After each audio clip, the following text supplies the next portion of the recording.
Mas eles querem isso, eu estou dizendo, mas olha, é que o pessoal não está informado, mas desde os anos 50, 60, você tem, circula na esquerda a teoria de que a criminalidade é um forte elemento revolucionário e de que deve ser incentivada. Isso aí está nas obras de Herbert Marcuse, meu Deus do céu. O cara diz isto. E essa putada toda que está no governo hoje, foram todos formados nesta mentalidade. Você tem que incentivar a criminalidade, a putaria, as drogas, etc, etc. Porque no tempo de Karl Marx dizia que a força revolucionária é o proletariado. Aos poucos eles foram mudando e falaram, não, a força revolucionária são os bandidos, as putas, os drogados. Então isso é uma política deliberada de criar uma situação revolucionária. Agora, se o pessoal não entender que está sendo vítima de um plano, tá certo?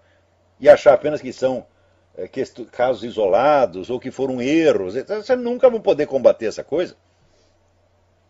Combater, como eu disse, a legislação, eu diria que ela proíbe você combater, ela impossibilita o trabalho da polícia. Eu sei, mas eu pessoalmente, eu fui testemunha num caso, vamos dizer, de um policial militar que no Brasil num tiroteio matou um traficante, e daí a quadrilha jurou o cara de morte, e o governo não oferecia a menor proteção pro cara. O cara fugiu para cá. É a política de criminalização da polícia, tá certo? E de legalização do crime. Legalização não só do crime ostensivo, mas de toda e qualquer conduta antissocial.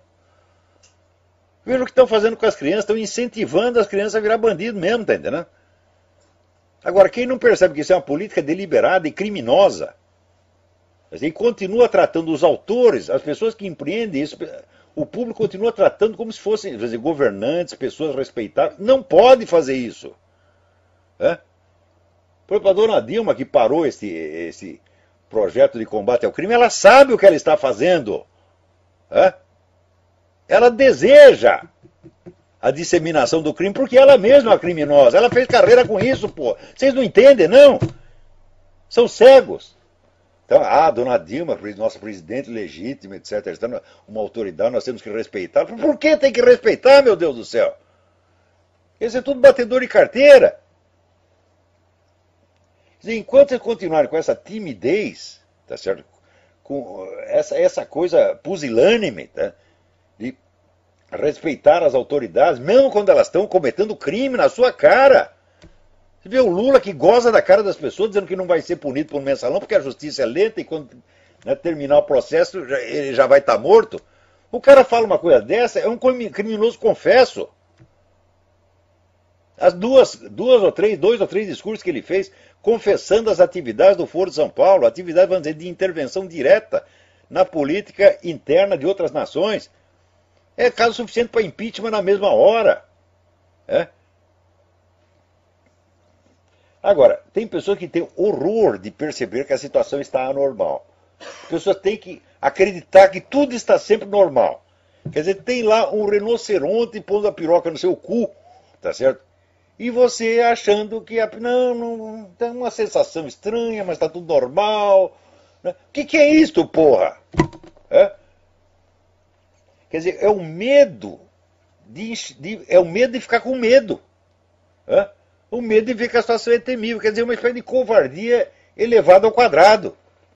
O Brasil não sabe mais o que é a pessoa culta, porque não tem mais, sumiu. Quer dizer, a alta cultura sumiu no Brasil.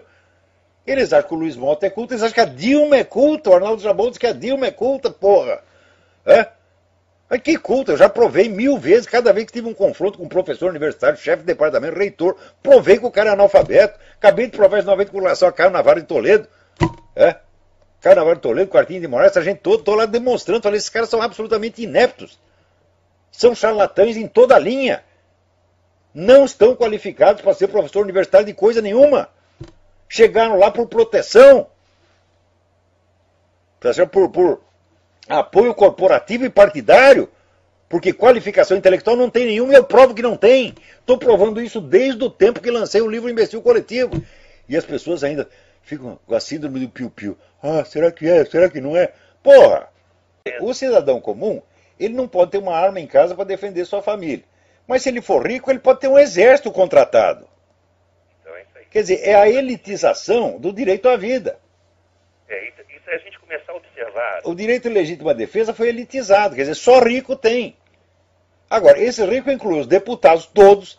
Eu duvido, me apresenta um deputado ou senador que não tem guarda-costa. Esse líder de esquerda, né? Eu vi, por exemplo, o Luiz Eduardo Greenhalgh, que tem escritório na frente da minha casa, tinha um segurança armado de metralhadora. Então, eles podem ter, o Lula pode ter, essa putada toda do PT pode ter, mas nós não podemos. Porque o plano de incentivar a criminalidade é muito anterior a tudo isso. Começa nos anos 50 e não começa no Brasil.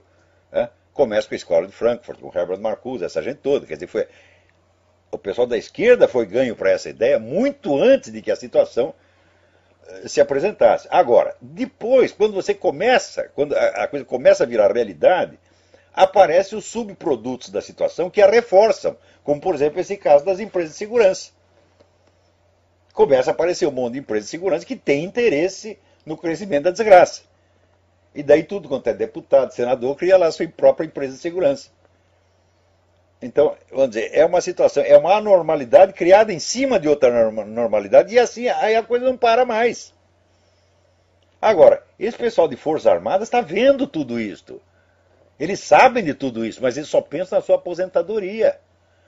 É só isso que eles querem. É o que eu disse, é o que virou no Brasil o lema nacional. Meu cu acima de tudo.